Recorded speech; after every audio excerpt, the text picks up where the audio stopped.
Hello, everybody, anybody. Should I see, it says it's live now. Should I see names coming in on the left-hand side or what?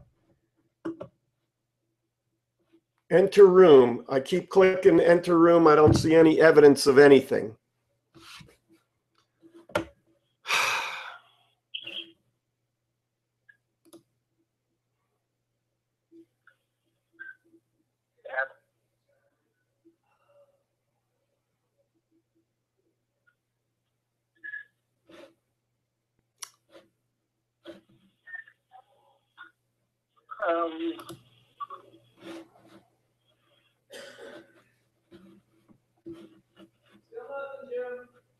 He still has nothing. I don't even see a picture of me.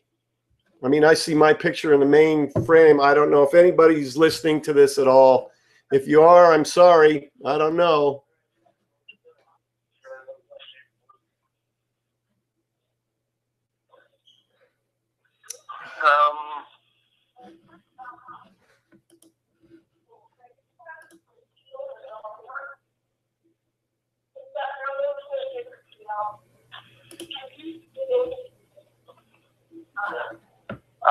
I don't know what to tell you.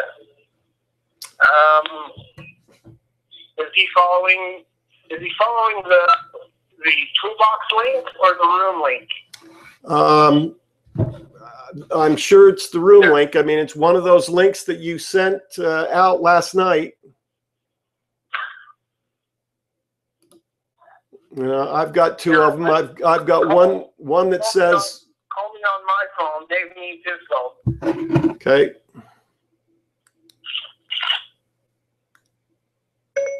Call Matthew Ackerman mobile.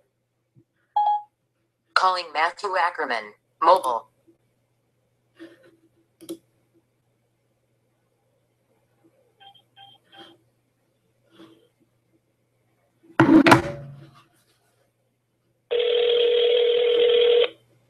Hello.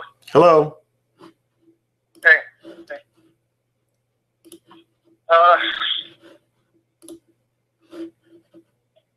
I mean, okay, now I clicked, now something happened. I clicked enter room and it looks like I may have actually entered the room. Okay. So, Paul, can you get in?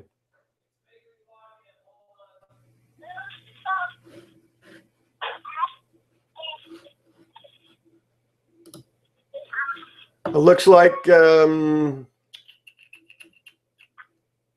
we have a couple of folks in, and again, folks, I apologize. We're trying to get the technology down. We were trying to do a couple of new things this time around, and it's proving to be challenging.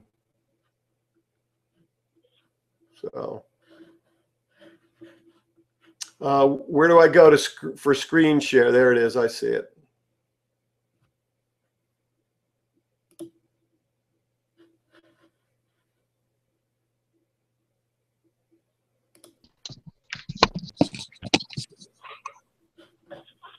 There's Paul. So he's in. Okay. Talk to you later. All right. Bye. Folks. Welcome. Well, hello, Jim. Hi, Paul. How are you? Welcome to the monthly marketing meeting broadcast for members of the Marketing Masters Alliance. And we love the new technology. We just can't figure it out. And my regular assistant that helps us get this stuff done is shooting a video today for a company called FiberFix. If any of you are fans of the ABC show Shark Tank, you may remember about a year or so ago, FiberFix, a Provo, Utah company, went on to Shark Tank, and they secured some money. And since they are in Lowe's and Home Depot and Walmart and other places, they have a product that allows you to fix things. It's 100 times stronger than duct tape. And my two sons, Matt and Dave, are involved in shooting a humorous video, which will show up on YouTube. And you may recall me boasting about my sons in the past who have collectively accounted for well over 130 million YouTube views, commercial YouTube views, and are some of the top YouTube producers in the world. So they're working on it. I'd like to welcome Paul Furzin. He's a licensed and certified Principal Center marketing coach. He's going to be sharing some stuff with us today if we can figure out the technology. Paul, you want to say hi to the folks? Hello, everybody. I don't know if you can hear me or not. I've got symbols and signs on my screen that I'm not familiar with, but here I am. Can you hear me, Jim? Yeah, I can hear you. Okay, good. And I just went and shut my my door to my office so we won't be any further disturbed. And so, good. All right, well, we're happy to have you aboard. We're going to figure out the technology kind of as we go along a little bit. In fact, it all disappeared on me here just a minute ago.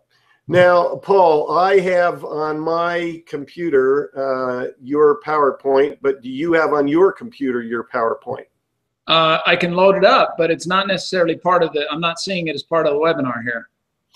Yeah, well, what you got to do is if you slide over the left-hand side of your screen, you should see a series of kind of toolbox come up. And at the top, there's a green one with an arrow pointing to the right, and that means screen share. And you, as a co-presenter, should be able to access screen share. So why don't you click on that and get your PowerPoint up and ready to show folks. Okay, let's see. It's giving me three choices of what I can share: my entire screen, my Hangouts. Probably entire screen, huh? Yeah, desktop is what I think you can do. Okay, and then you want me to load up the PowerPoint. Okay. Yeah. Now I have to remember what I saved it as. Okay. I'll get it ready to go on my side as well. Meanwhile, I want to show you a couple of things. Sounds like I'm through on Paul's thing as well. So we're getting some feedback there. I don't know why that is.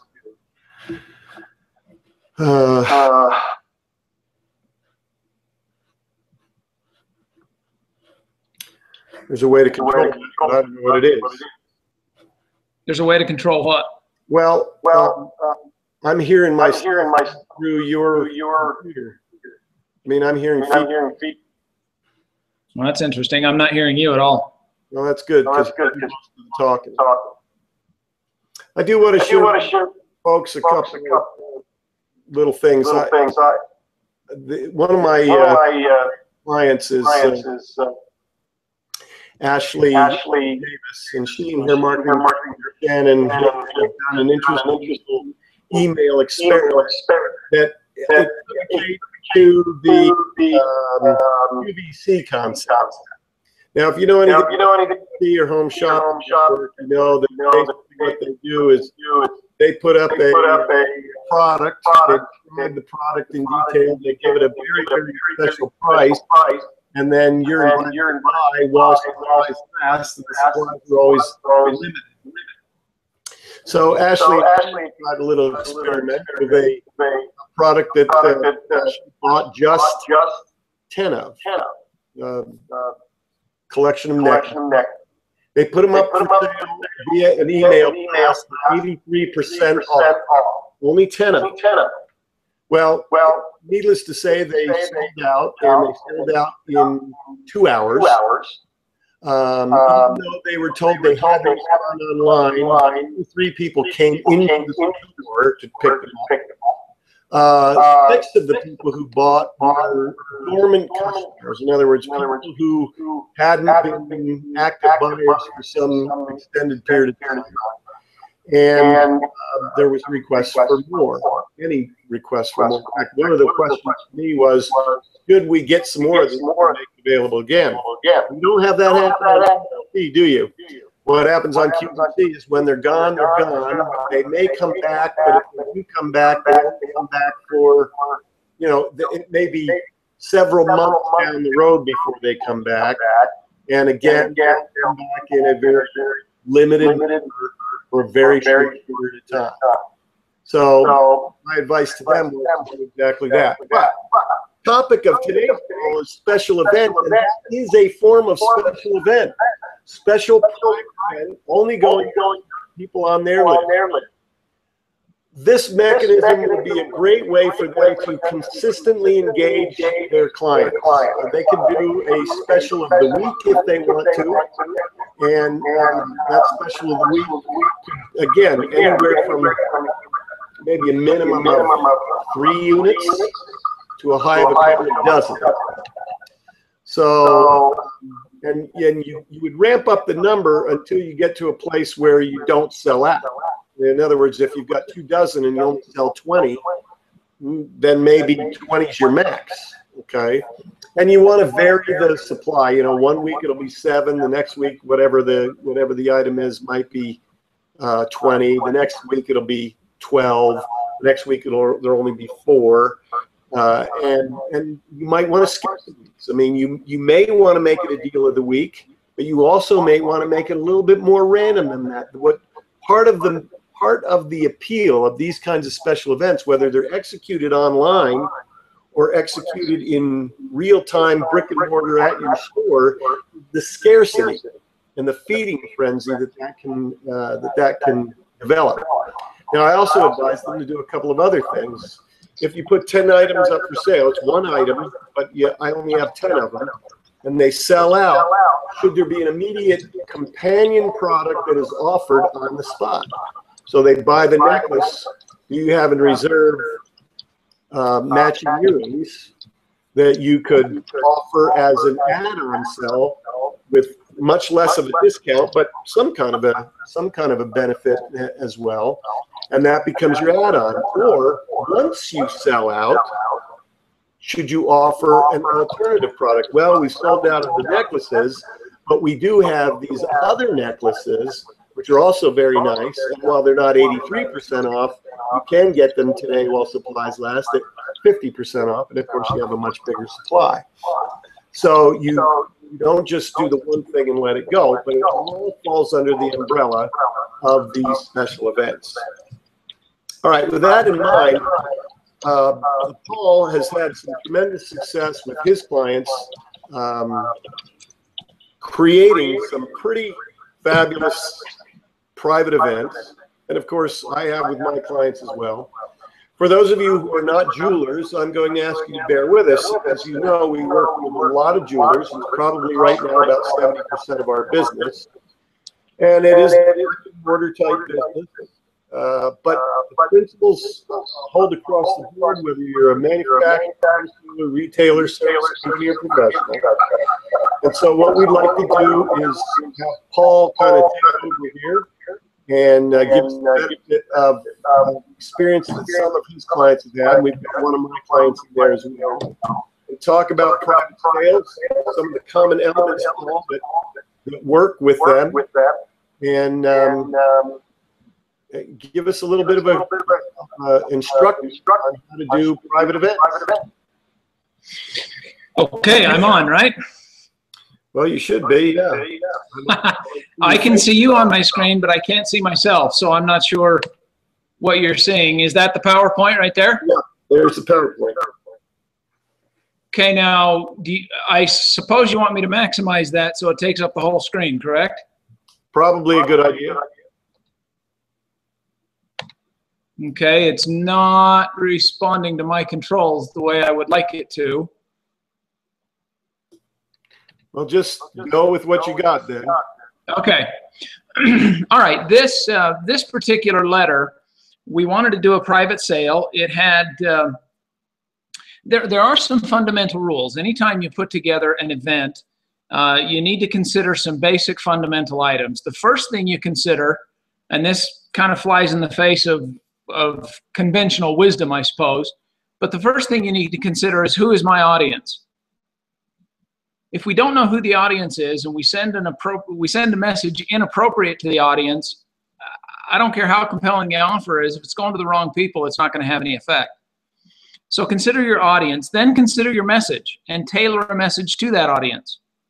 And then and only then do you think about medium. The medium is basically the shipping crate. It's what delivers your message to your audience. And there are several media in most cases that can get your message where it needs to go.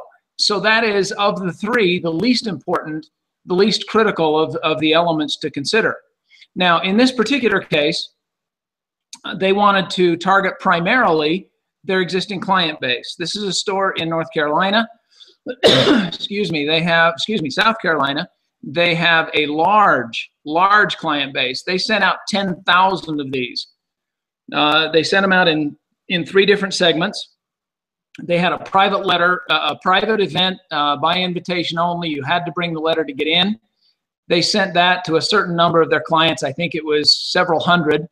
Then they sent out 10,000 letters that did not include an invitation to the VIP kickoff event. And then they sent out several thousand more just to the general public that were even more generic. Now, obviously, with those kinds of numbers, you can't hand address the envelopes and you can't handwrite notes. So what they lost there, they picked up for in graphics and a lighthearted tone. This particular jeweler is a very highbrow kind of elegant place, and this was more of a lighthearted affair. They asked me how to position it in terms of tone, and I suggested to go a little lighthearted as a way of changing things up a little. But all of the elements, all of the basic elements stayed in place. So first, we're going primarily to their existing clients, which dictates a lot of what we said in the message. Second, we considered the tone of the event and how the audience might respond, and then we selected direct mail as the primary medium because it would deliver that message in the most targetable fashion. Going on the radio or broadcast TV to get to your existing client is a very inefficient way to go about it. So we chose direct mail for this particular event and for several of the others. Certain elements in here you can see there's a good headline. Why would anybody miss out on 70% off? The colorful graphic sale up in the upper left-hand corner. People like to read the way they learn to read, top to bottom, left to right, pictures, big words, little words. So we started with an illustration of sorts with big letters in the upper left-hand corner where everybody's eyes naturally go to begin with. There was a subhead. It's that time of the year, our 60th annual sale. You can see how that plays out there. You can see there's lots of color. It's written in a very personal tone. They printed this with variable data. Dear Pam, Morrison Smith Jewelers is celebrating 60 years, et cetera, et cetera. They talked about some very specific pieces, some very specific items. We only have a few of these pieces to go. Those who come in early will get the best chance, et cetera, et cetera. They closed with a PS. Remember to vote for your favorite charity to benefit from the balloon pop for dollars. A little reminder of something that had been said earlier in the letter. Now, down at the bottom there, you can see a card that says drawing for dollars, do not open. This was a lift device. This was a little envelope inside the invitation letter. And they had to bring it into the store and have it opened by an employee. The response to this was stunning. People had these in their hot little hands and they came in. It just created a curiosity. They had a burning desire to learn what was inside that envelope. So it was expensive in terms of, cost up front to add something like that with all the printing and everything that goes with it. But it served its purpose very, very effectively. They got a good number of these back in.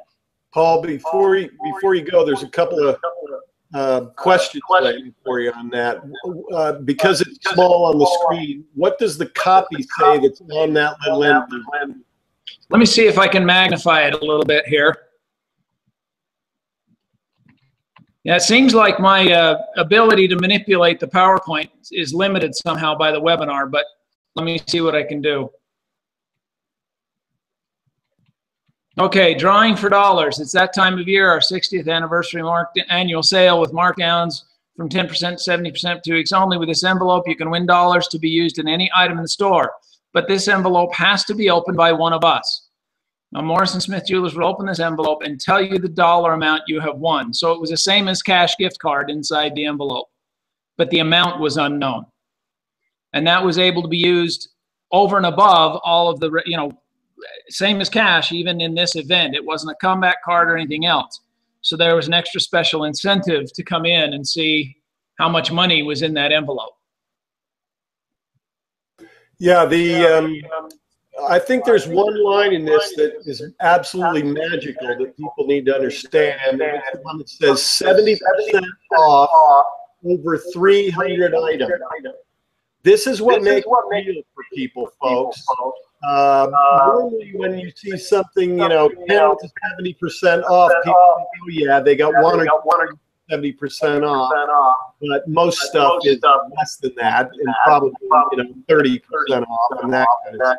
No, when you say 300 items, percent off, people say that's believable. I can deal with that. There might be something there for me, and I think that's very compelling.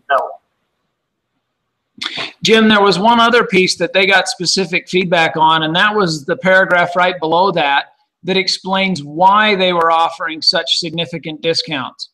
They had just gone to their summer buying shows, and they had more merchandise coming in than they had room for. So there's an explanation. We have no choice, either move it or melt it.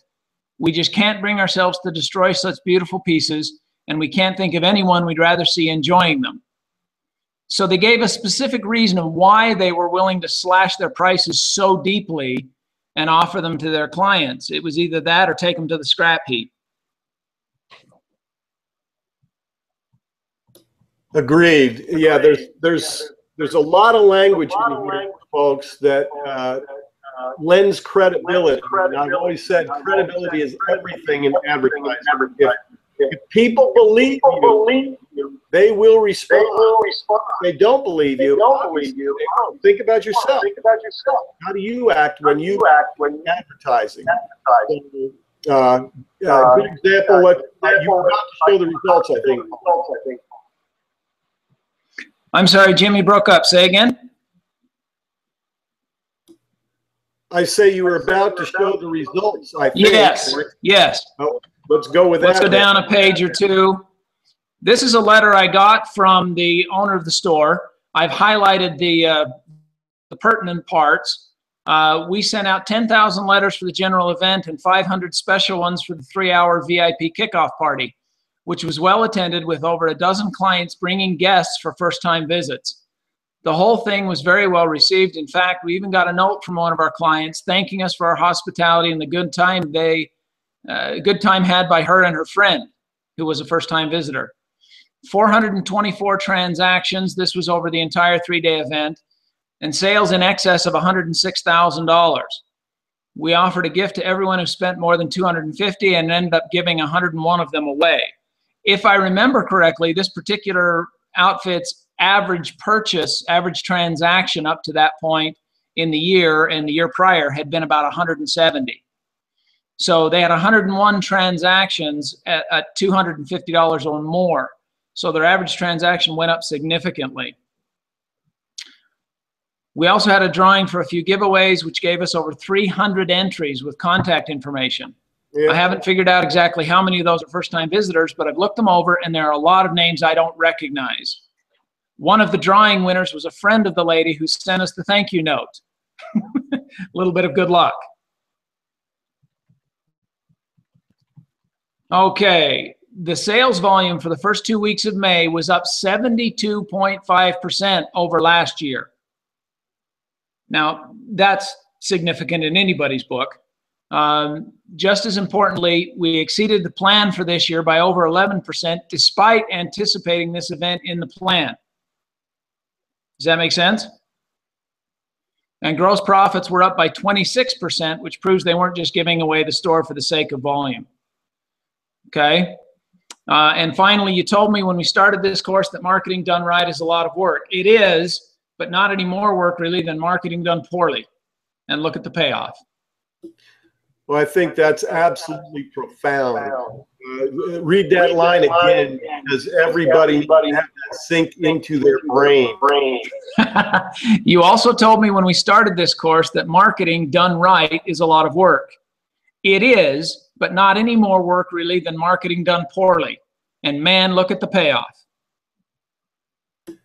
Yeah, and one could argue that it's a lot less work than marketing done poorly, because when marketing is done poorly, you get no payoff. You're frustrated. You feel like you got to do more, work more, work harder, and it's kind of like you ever seen a fly at the window, and the fly keeps trying to get out through that window. You know, now the door may be open across the room, and he can just fly out, but he's determined to get through that window, and ultimately it kills him. You know. Yeah. So it makes a lot more sense to do marketing done right and pay that price instead of the mortal price of marketing done poorly. Okay, on to the next one. Okay, on to the next one. This one is the one with your client, Jim, and I don't have access to the figures on this one, but I'm going to go over the elements anyway. You'll notice on the left-hand side of the page is the envelope, hand addressed, no return address. It was in a wedding invitation sized envelope, which we always encourage. I think it's an Avery A7 for those of you taking notes. Yeah, back off your size a little bit, your view there, so they can see a little bit more of it. There's a couple of important parts there, including the headline that's vitally important. There you go. There you go. And you can see now, one of the points I want to make before I turn it over to you for the discussion of the numbers, if you have them, Jim, is that many of you will notice immediately some very similar elements. And I often teach my clients that promotions and campaigns and events all have very similar anatomical properties. It's kind of like a car. There are a bazillion cars on the road, and all of them look different, and virtually all of them serve various purposes, but they all have a windshield, they all have a steering wheel, they all have an engine, they all have a gas tank, they all have four wheels. Very common elements, and you'll see the same things in these special events. Jim and I have helped clients engineer literally dozens of these events, if not hundreds, and they all share common elements. So you'll see the headline, you'll see the note, you'll see the size of the envelope, different types of verbiage, things of that nature that appear over and over again in these, and there's one reason for that. It's because it works. Okay, so again, you'll see the headline, Snowden's Jewelers is celebrating our 22nd anniversary, and I want to give you the presents, including a $2,200 diamond ring. Well, who's going to not pay attention to that?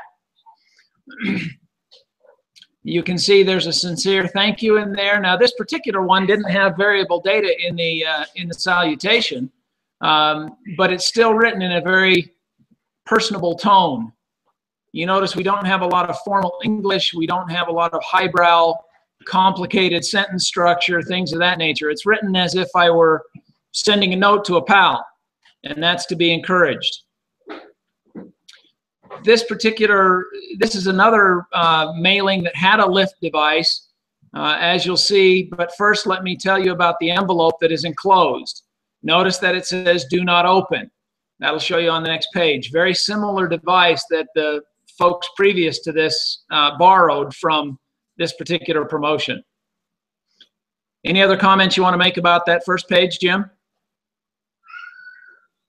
Other than just to say that the format is something that people should pay some attention to. The format of the envelope, you've heard us say before, handwritten, live, those kinds of things are best. I would like to include the variable, but when I reveal to you the response rate, you're not going to nobody complain, I'll tell you. There's something for the format as well. Check it out. You look at that, you'll see it's written in a courier typeface, so it looks very personal from that perspective. So I would keep those things in mind and go ahead and flip to the next page and talk about the back side of the letter. And Okay, there are some other things, Jim, thanks for mentioning. You'll notice there's some emboldening, there's some indentations, there's some underlining, some all caps here and there sprinkled throughout the body copy, and that serves the purpose of drawing the eye through the copy. We have a tendency as human beings to read the things that are highlighted and emboldened and italicized, and then we'll read the sentence above and the sentence below to get some context, and before long we've read the whole paragraph. So it's a good idea to use variations to hold the interest and draw the eye through the text. On to page 2. Okay, page 2 is on the left here. You can see again there are some emboldened portions, some highlighted portions. There's a facsimile signature, and then to the right you see the envelope. It says "Do not open," and the lift device, the card that was inside the little envelope, and that shows a green right here. If I remember correctly, Jim, you said there were 3 different fish bowls in the store, and they got to draw out of the color-coded fish bowl. Is that correct? They weren't fish bowls. They were actually wrapped up little presents. Oh, gifts. Okay, wrapped up in certain colors. Right, and so they could they got to choose from a pile. Okay. Oh, okay. It was green, blue, red, and white, if I remember correctly. And I think the white was the top of the heap, and then the red, blue, and the green was the lowest. And most people got green. It was kind of a token little present. It didn't cost the store very much. Fun. But obviously, most people got that. And then few people got the blue, few still got the red, and few still got the white. And of course, there was that $100 diamond ring. And who knows, that might have been the white one. It might have been the only box in the white. So I don't know exactly the details of how that worked, but kind of fun, right? Come and choose from any one of those presents. You had to open it at the store, and then they got to go right over to the pile and pick one. So it worked very well, and you can see the graphics are kind of attractive. It's just kind of a nice, fun thing, and one of the principles we always talk about is make doing business fun. So, kind of now, like Jim, just to jump in for a second, I just got a text on my phone from a client trying to get into the webinar. It says we haven't started yet on their end. Is there any advice I should give them? Any suggestion? No, I've been carrying on chats with other folks online. It's odd that they can see the chat for this webinar, but they can't see the copy itself. So my hope and belief is we're recording all this, and we will be able to send out a link live, so we'll press on, even though we won't be able to get two-way conversation going with the other viewers. Now, that's unfortunate, but as we tell our clients, it's everything worth doing is worth doing poorly at first, and folks, bear with us, we're learning. So we're trying to iron these out. We apologize for the wobbles, and even if we come out of here with some skinned knees, at least we will have learned. Now, the first promotion was all done in lots of color, had lots of extra graphics on it, the variable data with the names and things of that nature. The upfront, that was also printed on some special paper. The upfront price of that promotion was fairly spendy. Of course, this is a multi-million-dollar store. They could afford it and wanted this event to be really something special. They also had to, what they couldn't do in terms of being personable, like hand addressing envelopes, they had to make up for in professionalism, like the teaser copy on the outside of the envelope and that sort of thing. The Snowden promotion was also similarly somewhat expensive to actually put out. This next one you'll see is from a much smaller store, did not have the budget. This was the final draft that I sent to them. They still had to add their company logo and things, but you can see it's all black and white. They did still use variable data in the salutation and whatnot. But again, it has similar elements. You have a headline that is focused on the client, not necessarily, or definitely not on us. We feel blessed to be able to serve you, and now it's time for our Thanksgiving Gala. There are some specifics. 60% off 60% of the store, even 70% off on certain select brands. And then it explains the different kinds of things that will be included. Being specific, I don't know if that's big enough for you to see it. Then he goes into explaining this is not about profits. We're not doing this to earn a profit. We're doing this to say thank you and to liquidate some merchandise. He brings in a personal quote, a little personal anecdote. My dad was a math teacher for 42 years. Again, just little personable things, not formal, not even quote unquote business-like, but more friendly. Again, this one has a VIP kickoff event. They send a second version of the letter to a broader version, a broader segment of their clientele. This particular letter went out to 95 guests or 95 invitees. They had 76 guests. If you do the math on that, that is an 80% response rate to a printed mail piece. Think about that for a minute, an 80% response. They had people waiting at the door to get in. Yeah, I had failed to mention the response to the Snowden one, which was 64% on a much larger list. I think they sent out 500 of them. So, you know, 64% response rate and 80% response rate, these are numbers that are absolutely unheard of. But they proved that it's still possible to do that kind of thing today. And it proves that those things can be very profitable in the analog world. Folks, this wasn't email, this wasn't Facebook, this wasn't a website. This was done using good old-fashioned direct mail. Well, Jim, you and I have laughed a little bit here recently. We've both received postcards in snail mail from Google. Now, let the irony of that sink in for a minute.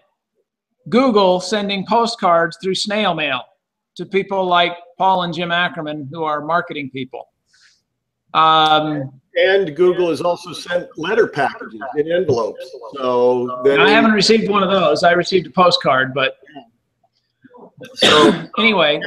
Yeah, they recognize now this stuff has. One more note on this letter from Bob and Janet.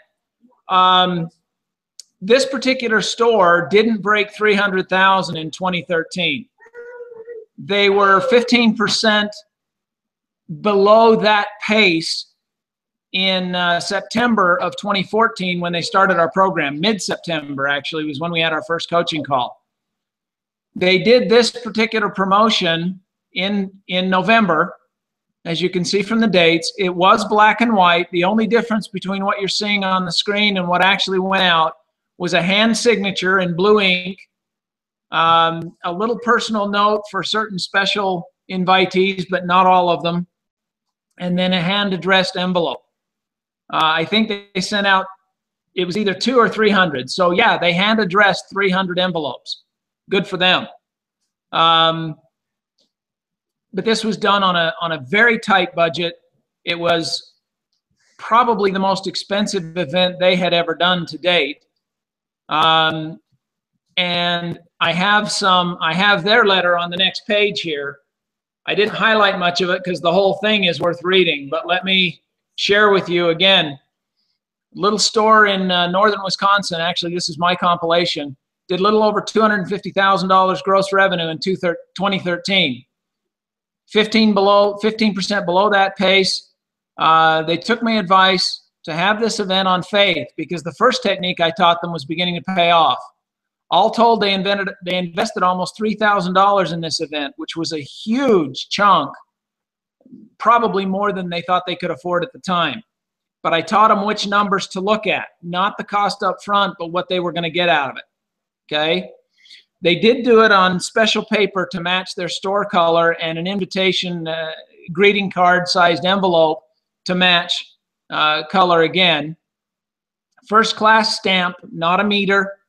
None of that, you know, cutting corners kind of thing. It looked like an invitation to a party, which is exactly what it was. They knew they had to break even. They hoped for $10,000 in total event sales and set a wildest dream goal of $20,000 total for the event. As it turned out, they had people waiting at their door when they opened for the kickoff party. They invited 95 people, 76 showed up. After it was all said and done, they had a gross revenue of over $50,000 for the 3-day event. $50,000 in a store that grossed $250,000 the entire prior year.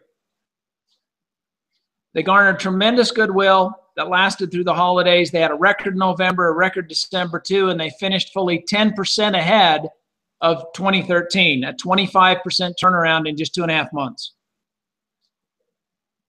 Folks, special events work. We have other examples as well. One of the best is Jeweler in Troy, Ohio.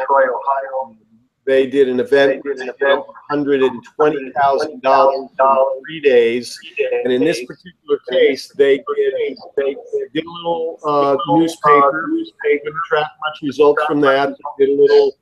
I think no, they didn't do radio. So the only other thing they did was direct mail, and in the direct mail, they did split up, and they tested a postcard, which was their normal radio, versus a letter. Well, they got like 3 responses total on the postcard, but the letter generated $119,000 worth of sales. Annual event, and they've been doing it for several years. And though they did the event for several years, it had started off quite well and dropped down and dropped down and dropped down. When they did the letter, it shot through the roof. It gave them a record event. And again, $120,000 for 3 years.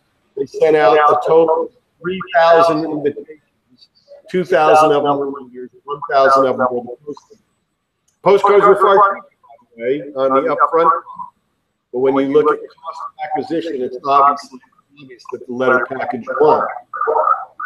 Harris Jewelers then went on to do what they called their high-tech holiday promotion, and this was a public promotion. This wasn't inherently a private sale, but they did have an introduction kickoff to their best customers.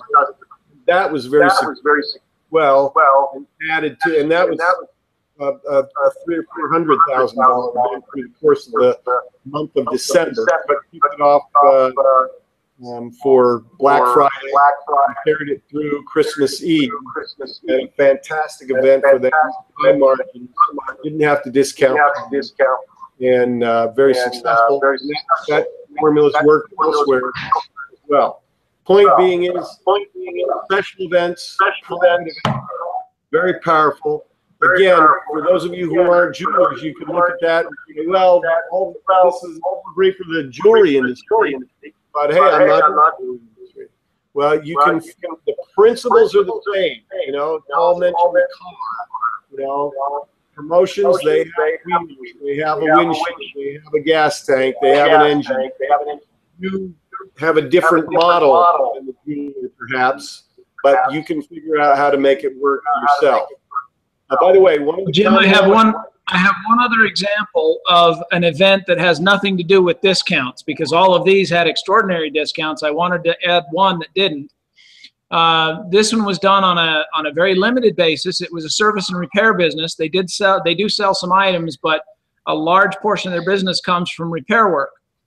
And they sent out to all of their existing clients a memo, an email blast, stating that they were going to do a while you wait weekend. The owner of the store brought in some extra technicians. They stayed open Friday, Saturday, and Sunday, extended hours. And they said, if you will call and make an appointment, give us the nature of the repair, what it is we're repairing and what needs to be done, we will pre-order parts and supplies, have it ready. You can bring in and drop your item off. You can either wait or go grab lunch. We will do the repairs while you wait for this particular weekend. They were packed. And here's the kicker. they charged a premium. There was not only not a discount, they charged a premium for having that work done while with that kind of convenience and speed. So it doesn't have to be a discount. Get creative. Find a way to do something that's a little out of the ordinary and turn it into an event. Yeah, that's an excellent observation. People want to buy value, and it doesn't necessarily equate to discounts. I think I saw, I think I posted it on the Jewelers Facebook, the Business Building Jewelers page, but it talked about discounts and the problems and the challenges that come along with discount. And the truth of the matter is that many times people don't even want a discount. They'd rather have some kind of value add. And that value add is something as simple as is the case that Paul just mentioned, speed of turnaround. The convenience of having you solve their problem instantly on the spot, that is worth something to people. People will pay a premium for those kinds of things where they get something that they couldn't otherwise get. And that's part of the appeal of these special events and promotions. So we would encourage you to take advantage of that as much as possible. Well, we've gone for 50 minutes and we've talked about a number of things here and showed you a number of examples. And we're not able to take questions because it appears that most people can't see the screen, even though they can, or hear this, even though they can get in the chat. It's strange to me. We believe we've recorded this. We will make the recording available to everybody. You can replay the broadcast. You'll be able to do that way. And we'll try to iron out the difficulties for next time. Meanwhile, this is the beginning of the summer. You have a couple of opportunities. One of them is a suggestion, and one is probably vital. The suggestion is find something you can do this summer. Summertime is usually a time where sales lag for most businesses, unless you happen to be summer. But for most businesses, it lags a little bit. You might want to pick up your summer sales. You've got about 60 days left of summer in terms of the period of time that we refer to. It's going to end on Labor Day. So a little less than 60 days, as a matter of fact. That's plenty of time to put together some kind of a private event. You don't have to risk much. You can invite just 500 people to participate. But put something together, give yourself enough lead time. Think about mid to late August to run your special event just for your best customers. And see if you can't provide a little boost for your summer. That's that gesture. More required, looking forward to the last quarter of the year. If you're a retailer, it's vital. If you're in another type of business, it might not be quite so vital. But you still want to take advantage of any of the benefits that you can bring to people by getting them to buy before the end of the year. And that's a benefit to you as well. With that much lead time, not just 6 weeks or 8 weeks, but when you have 2 or 3 months worth of months to get something ready, there's simply not to prepare some kind of special event, private event, private sale, private offer or promotion to just some of your best customers. Put those things in play. Don't fly solo. Come to us with it. Take advantage of the consultation you get as a member of the Marketing Masters Alliance. And once you have outlined what you think you want your event to be, you can either contact me or contact Paul and run the idea past us. Okay? My email address is mail@ascendmarketing.com. Paul's is paulfurse@ascendmarketing.com. That's Paul, F-U-R-S-E, @ascendmarketing.com. And run those ideas. Let us help you amp it up and provide you with a better event. Final word. I can't hear you, Jim. What did you say? Final word? Yeah. Okay. Final word is go get them, folks. There are so many things you can do. Your clients, your customers, the rest of the world wants to have fun, wants to find value. Nobody likes money. That may be a surprise, but nobody likes money. They like what they can exchange it for. And we have cool stuff.